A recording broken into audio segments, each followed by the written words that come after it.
Peace. What up, Shanti? How you doing? What up, Common? How are What's you? up?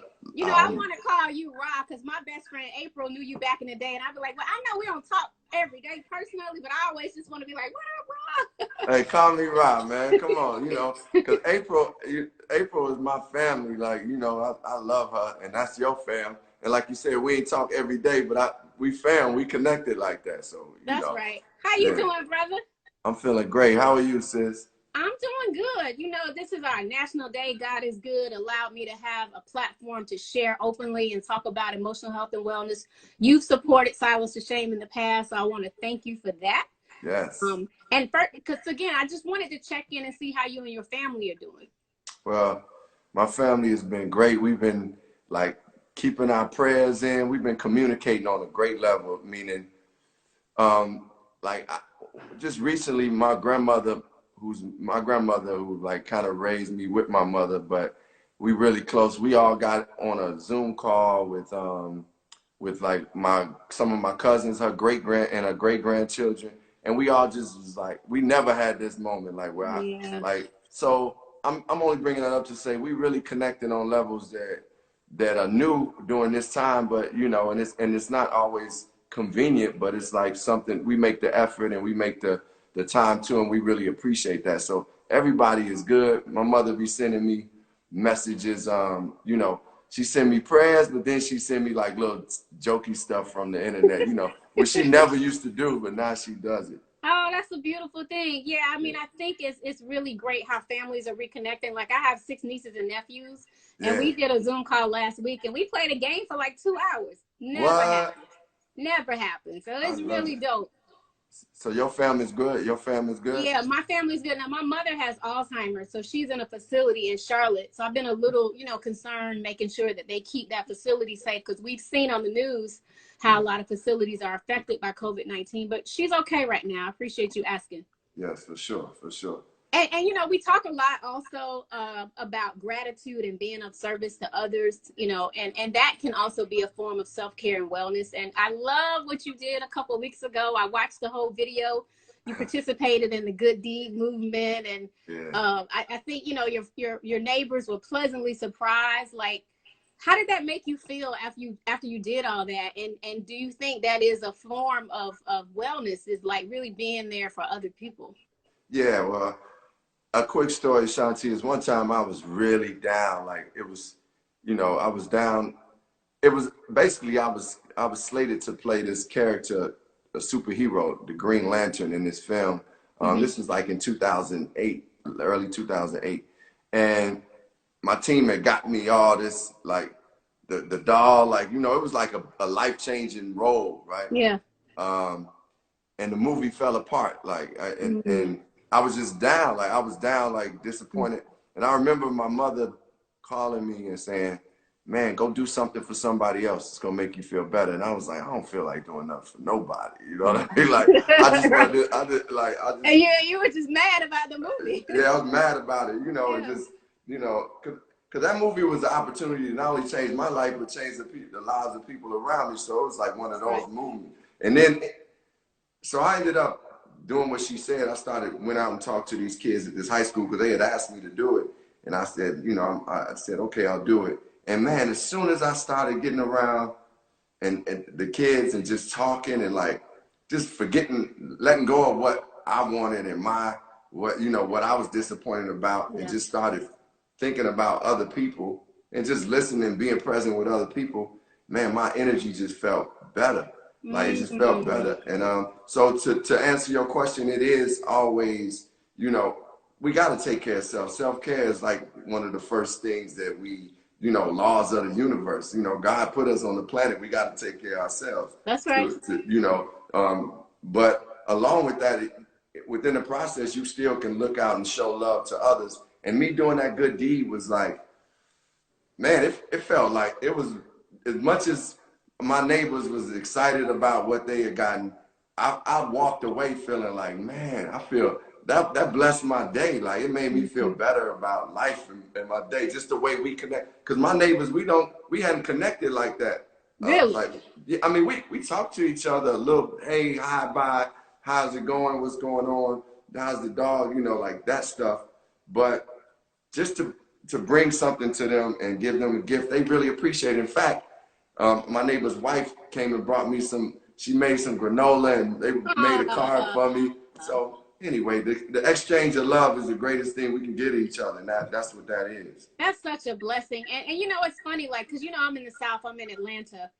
And growing up, for a lot of us, it was about neighbors. But, like, I feel like people in my subdivision, we don't even wave at each other now. Like, when we passing each other, and it's like, where has, like, the human part of our soul gone? And if nothing more, excuse me, with COVID-19, we're realizing, like, we need each other. Like, man, whether we know each other or not. You know what I'm saying? We need each other. Like, not, you know, when I'm outside, like, in front of my house, sometimes it's dribbling the basketball and the mailman may come or mailwoman will come. Man, I just speak to them, talk to them, and just really try to connect. Not even just a little hi and bye, just like try to connect because, man, we need each other. We created for each other. We created this, like, no matter what part of you're from Atlanta, I'm from Chicago. We connect no matter what. You could be of Islamic faith. I could be of, you know, Christian. I could be I just believe in God. Let me just say that. But my point is, we need each other, and we have to, like, connect with each other. Like my people, some of my people, like, that I work with, just be like happy to just see me when they come around, and we giving each other a quick hug, and like that's important, man. That human connection, as much as we appreciate technology and what we can do with it, man, human connection is one of our greatest gifts that we have. It really is. And, you know, I've watched your career soar. I remember meeting you in DC at Derek Dudley's Cultural Initiative Conference. I was at Syracuse in college. It was like 92. Yeah. You were the same person that I met then, that, you know, and that I'm talking to you now. And I just want to celebrate you for a second because, you know, and I don't talk about people, I don't judge people, but, you know, people get successful, they move on, they have a lot going on. But the fact that you make that connection every single time with a smile and a dap or a hug or how you doing, like, you have such a beautiful spirit and soul, and I think love for humanity, and like we need more commons in our world, like real talk. Thank you. I really appreciate that, and I just want to, you know, say back to you, I want to salute you for your journey, because April told me who you were, and then I saw you just go out and just change people's lives with the work you were doing within this industry, and really did it, and you've done it with integrity, and continue to, like, give people platforms to let their dreams be out there, and really kept the art and the culture and the music and what you know to be good. You catapulted that work, and now you're using your platform, you know, from your own experiences, and that's what when it comes down to it, Shanti, it's like, man, like we go through this journey, we go through these experiences, whether the most difficult or the most celebrated, to share them with other people too. Like, they for us, but then they really for other people to have, like, to have the insight, or just have somebody along to go along with them on that path, to know, like, man, this person been through this, man. That's how you got out of it. Like, we gotta offer that, and I feel like, you know, the Creator's been using you to do what you're doing, like, with Silence the Shame, and just like teaching us, and we need that, like, and we need Black people to be speaking up on what you speak up on, which is mental wellness and just self-care and love. And, like, we need Black men to do it, we need Black women, we need people to do it, you know? Man, I appreciate that. And it's funny because I felt like, I'm gonna tell you, like, this morning I woke up missing my sister. I lost my sister last year unexpectedly, and she was like my biggest champion. And so the grief has, you know, kicks in quite often for me. And I just prayed this morning. And when people started posting today and they did not tag me, I was actually happy, because I was like, God told me that Silence the Shame wasn't about me. It was bigger than me. Yeah. And the fact that, like, now people are using this hashtag, using this foundation, we're able to help people. Like, man, I'm just so humble, and I give him all the glory, because it is his ministry that he laid in my lap, and we got to, like, heal the culture, right? Not only in communities of color, but worldwide. And so this will bring me to my next question. You know, today is National Silence the Shame Day. how important is it for us to take care of our emotional health and wellness? You grew up in Chicago. You see a lot of the kids getting shot in front of one another, the PTSD that they may experience and that trauma that we may not be talking about it, right? In terms of trauma, you talk about the kids acting out, but why are they really acting out? You know what I'm saying? Like, we need to make sure mental health education is really out there for our community. So can you just share a little bit about that? Yeah. Well, first I want to say God bless the soul of your sister. I'm sorry to hear that, but God bless her soul. And you know, from situations like loss of loved ones to sexual molestation or abuse, to just not knowing what you may want to do in life, to the fears of growing up in certain areas. We experience trauma. We experience things that just like become weights on us. They like invisible weights that weigh us down, right? And as you walk through life, how can you really sit up straight and like be in a true posture of the king and queens that we created to be? How can you be in a posture of greatness if you got all these weights just pulling you down? Right. And those weights are, you know, they the wounds that we've experienced just by going through life. Almost every human being has them. And some people have early on had opportunities to heal them because they have access to mental wellness and they have access to meditation and obviously spirituality is a foundation for me, and that's been one of the that's been one of the greatest, you know, that's been my foundation to heal everything. But I believe spirituality also leads me to paths of therapy and also leads me to meditation. That doesn't, you know, God exists in those things, you Amen. know, and through conversations with people like yourself and learning from people. So I feel like as communities of color, as people of color, and just people, man, like I don't even want to just limit it to that, right. but I know that it definitely has affected us where we feel like, man, that's weak if I go talk to somebody about something, or and not only is it looked at as weak, sometimes it's scary to think about talking to somebody. But I'll tell you this much, that mental therapy for me has been one of the things that has catapulted me to living a happier life, a more successful life, a more vibrant life, and a freer life where I can like truly be myself. Like I always felt like I was being myself, but some of myself I didn't even know that I had. Like some of the things that I was doing, patterns and wounds that I had, I didn't know. And it takes somebody to or you know, some different resources and methods to help discover those things, so you don't, as my auntie always say, don't repeat the performance. Like, you know, you don't want to keep repeating the performance. So basically, to answer your question, mental health and mental wellness and self-care has been the key to everything that I have that's good in my life. I'm going back to God, and God leading me to building myself to be a better God, a child of God. Yes, I love that. And I often use the hashtag God in therapy. I believe in both. yes. I be telling people Jesus was a therapist. He was telling people what, you know, like, yo, God, you know, and like I said, whatever spirituality you practice, because I build like, I'm a believer in God. I believe Jesus is the way for me to get to God. And Jesus is a leader that was God in person and taught us a lot of things. But I mean, I got friends that practice Judaism, they Jewish. I got Muslim friends, and I can sit and build with them. Buddhist friends, you know, like I sit and talk to them about spirituality, and a lot of our thoughts meet at the same place. That's right. So, yeah. I love that. So I only got a couple more questions for you. I know that I was talking to Derek like a year or two ago about a lot of the tours that you were doing. I know you would go and do empowerment talks in the prison system. Yeah. And so one thing that he was telling me that you were saying after you left some of those talks was that how so many of the inmates really needed more mental health and wellness support, and they weren't really getting it. Can you just shed a little light on that from what your experience was like and kind of, you know, what made you think about that? Yeah, well, going into the prisons for me, it was like very enlightening.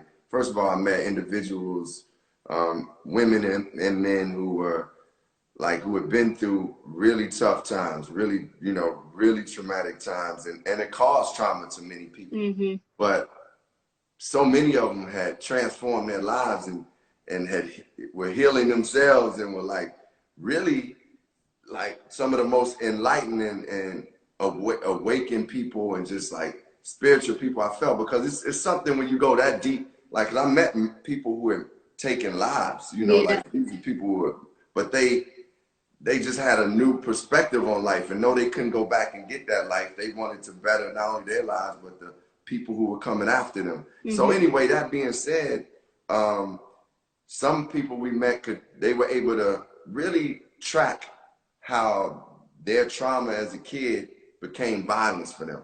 In fact, one of my Really? one of my friends who I met in prison, his name is Bobby Gons. Bobby Gons.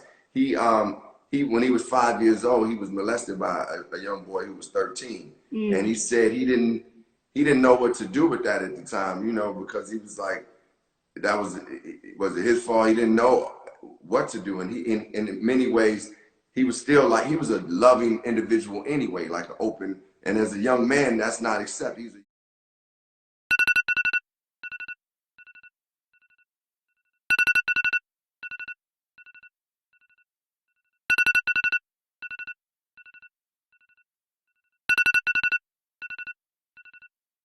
first fight he threw a punch, and he said that was at that point the way people reacted to him. He thought that was the way to get the respect and get love and get like, was to be tough. So it just ended up translating from that molestation, not knowing what to do, to being like, I'm gonna release it like this. Yeah. And then that ended up being part of crews and gangs where it's like, yo, to take a man's life is that next step. And that's what he did.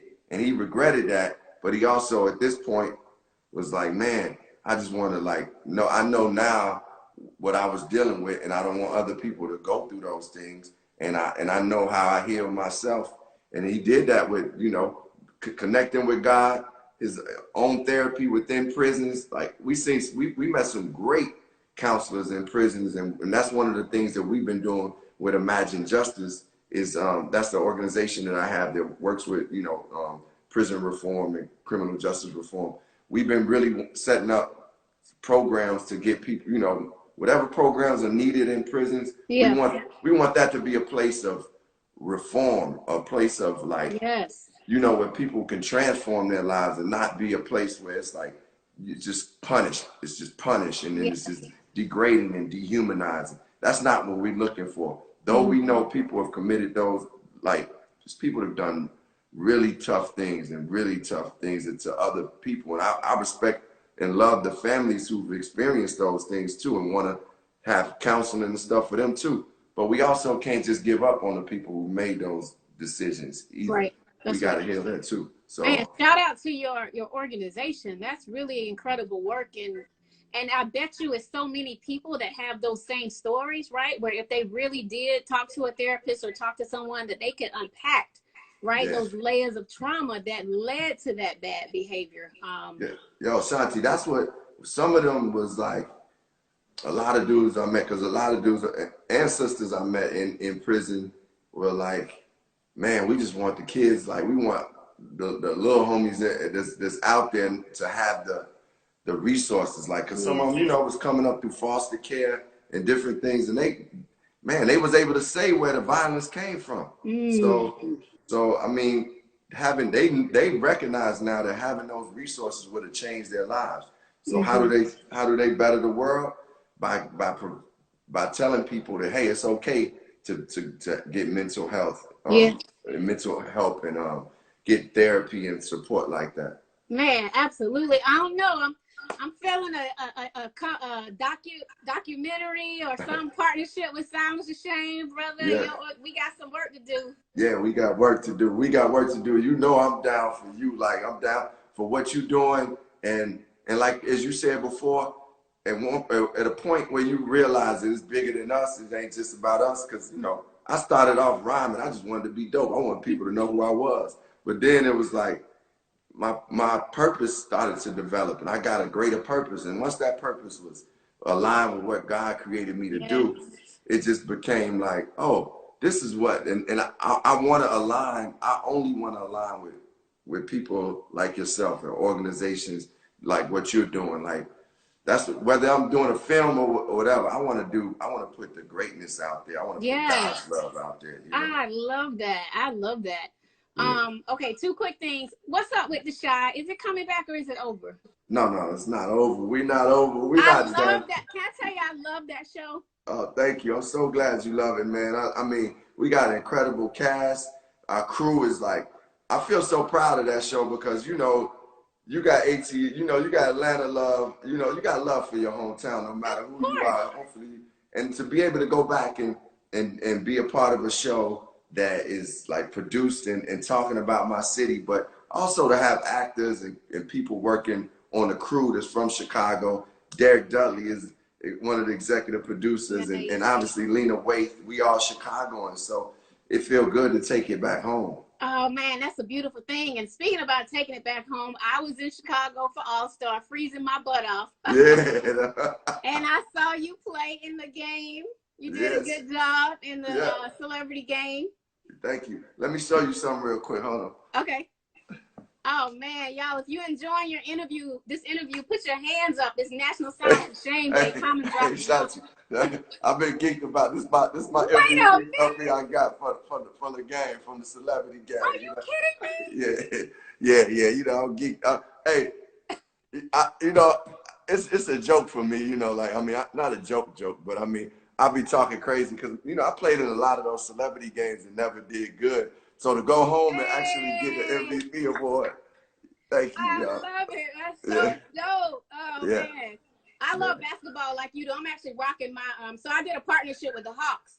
Oh, what? They did Silence to Shame Day at State Farm Arena. So I've done work with the NBA. So I'm trying to do more wellness talks in that arena. So yeah, man. I love it. Wait, what's up with the Hawks? So y'all, you think when y'all come back, y'all gonna be pretty good? I think we are. You know, we got a young team, and so we betting on these young boys, you know, to come on in and do their thing. So I think we'll be good. I think we'll be good. Yeah, Trey Young, I like his game. Listen, Trey boy, he be knocking them 3-pointers down like nobody's business. Yeah, he got a handle and he got that shot. So I think y'all in good shape for the future.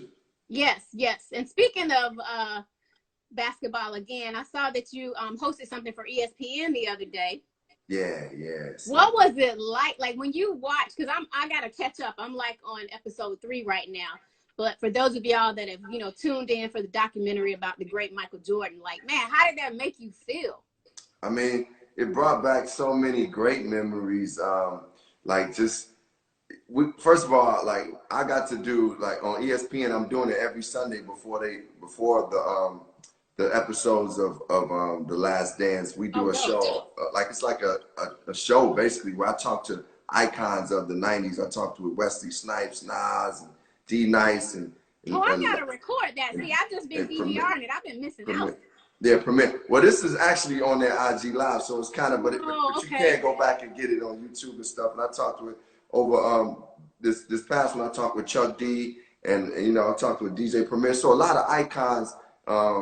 Like even this next week we have an Omar Epps. But that being said, is for me to do that show is like it just takes me into like I get excited before watching The Last Dance because The Last Dance just takes me to some of the best days of me being in Chicago in our lives because we sell, you know, when everybody come together for the Bulls and the basketball, especially in our city. And, you know, when as Atlanta does, when y'all was going to the Super Bowl, everybody was like, y'all. So it's something about sports, too, that brings people together. Like, we were having some issues in Chicago at certain times, but when the Bulls were playing, it was all love. Everybody was having a good time, you know, and just spreading love. So to see that and to see behind the curtains of Michael Jordan and what they did that year, it just brings back great memories. And I love the 90s too. The 90s. So, oh man, the 90s are unmatched, right? Unmatched. I'm telling you, Shanti, like that's what, like the whole thing we do is like around 90s culture. So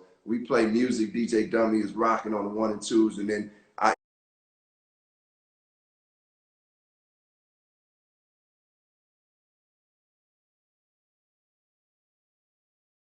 talk to people like, well, I'm gonna talk to Omar Epps. I want to talk to him about Juice, the movie Juice, Love and Basketball, all these things, you know. So I love the nostalgia of The Last Dance and what we getting to do with the show, The First That's Step. so dope. I'm so proud of you. And speaking of 90s culture, so I do some work with the Atlanta Braves baseball organization here. Yeah. And this week they replayed the 1995 World Series, the only year that we got a ring. But check this out. So I was working with my friend Adrian there. So we put together this piece called The Rise of the A, because 1995 was also when, you know, Outkast won the Source Awards and Dre said the South got something to say, and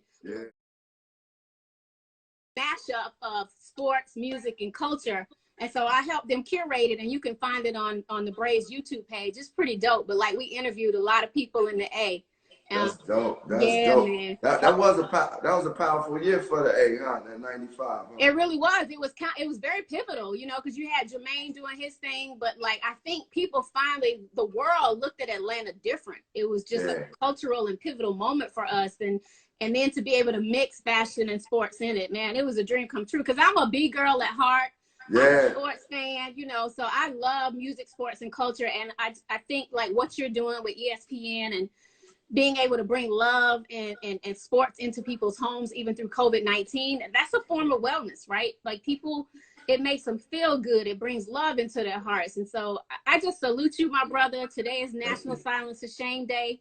I hope you guys will go to our page and follow us at Silence the Shame. If you want to donate to the organization, we're still trying to raise funds and do a lot. We are a small organization, I'll tell you that much, but God is going to provide. I don't know when and how, but it's going to come, and we're going to expand, and we'll do a lot more. But you can text the word silence to 707-070 or go to silencetheshame.com and follow me at Shanti Das 404. I mean, when you said yes, like, you don't know what it meant for me, like, for you to do this interview today, man. It just. Well, look, I'm grateful for you. And, you know, like I said, we both could say, look, we ain't hung out all the time and all this, but it's love there. It's love just from brother to sister, from being one with the fam before, but now just seeing the work you're doing and knowing where your heart is. I just really appreciate you. So keep doing it. And, you know, anything I can do to support you, I'm here. And, man, I'm honored to be on this with you and keep raising that money. Make sure y'all donate, y'all, to Silence the Shame. We need this. This is helping our communities. And as Shanti said, wellness ain't even just it's not always just a therapy session. Sometimes it's bringing joy to somebody. Yes. Just smiling and making somebody laugh. And it's just, you know, just being, you know what love is to somebody. Y'all know what love is. Let's spread it. All right, y'all. Thank you, Shanti, for having me, and God bless the day. And y'all go out there and spread love today. Appreciate you, my brother. Y'all tune in. Jermaine Dupri's about to do a live set on his IG from 4 to 6. MOS is coming up from 6 to 8. And then DJ Mars from 8 to 9. So we about to do Dance to Donate, and we're going to have a good time. So thank you, my brother. Love, Shanti. Peace. All right.